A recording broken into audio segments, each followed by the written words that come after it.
For years, we've all been told this same thing. The secret to success is to set these massive goals, have sky-high standards. But what if that's the very thing that's keeping you stuck? Well, we're going to break down why those big ambitions so often lead to failure and reveal one super simple mental rule that completely flips the script.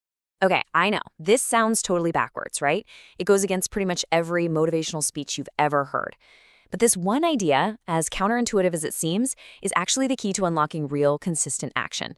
It's not about giving up, it's about starting smarter. So how on earth is that possible? Well, here's the paradox. When you set a goal that really truly matters to you, your brain can actually see it as a threat. The pressure to get it right, to not mess it up, it triggers our deepest self-protection instincts. And so instead of moving forward, we just get overwhelmed, we freeze, and we stay right where we are. Just think about it for a second. That huge, life-changing project, that brand new fitness plan, the bigger the goal, the more your brain freaks out. It sees this enormous canyon between where you are and where you want to be, and it just slams on the emergency brake. And that's what creates that endless loop of, you know what, I'll just start tomorrow. Because tomorrow, well, tomorrow is always safe. It's a theoretical place where the pressure doesn't exist yet. Now, here's what's really sneaky about all this.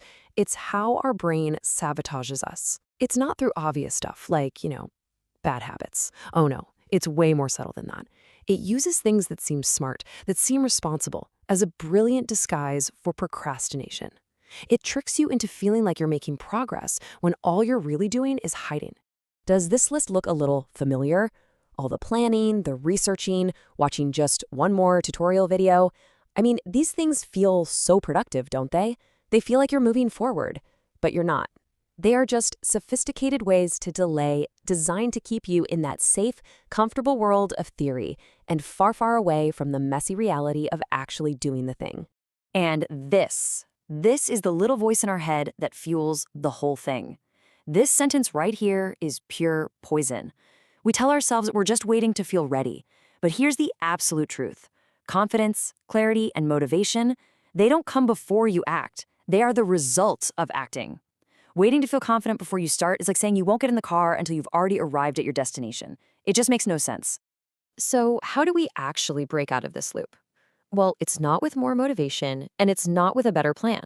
It's with one simple, really powerful rule that just changes the whole game. It yanks your focus away from that scary final result and puts it right on the only thing you can actually control in this moment. Here it is. The new rule is this. You are not allowed to think about the results. Not the success, not the failure, not the 5-year plan, none of it, until after you have started. The whole point of this is to take that crushing weight of performance off your shoulders when you're just trying to begin. Your only job is to start. That's it. And this is the key. Your new goal isn't progress anymore. It's friction. And friction is any small, even embarrassingly tiny action that just proves you're in motion. It's not about having a killer workout. It's about just putting on your gym shoes. It's not about writing a whole chapter. It's about opening the document and typing one sentence. This unimpressive little start is so powerful because it instantly kills that internal debate in your head. So why does this work so incredibly well? Well, it turns out your brain can pretty much only be in one of 2 modes for any given task. By creating that tiny little bit of friction, you are literally, manually flipping a switch from one mode to the other.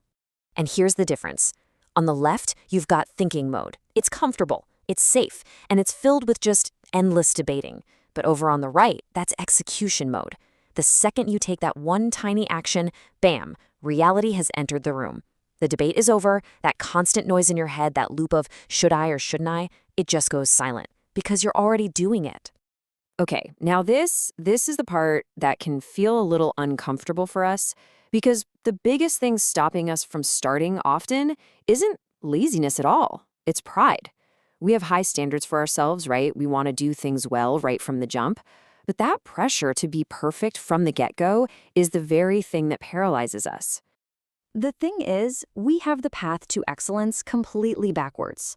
We think we have to start with high standards, but the real path looks like this. First, you have to give yourself permission to start badly.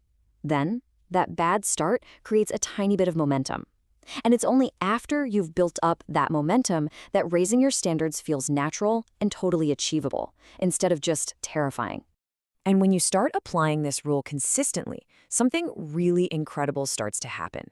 It's not some sudden explosion of motivation. It's a quiet, kind of fundamental shift in your identity.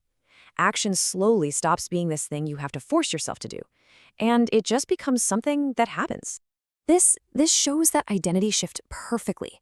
The question in your head literally changes.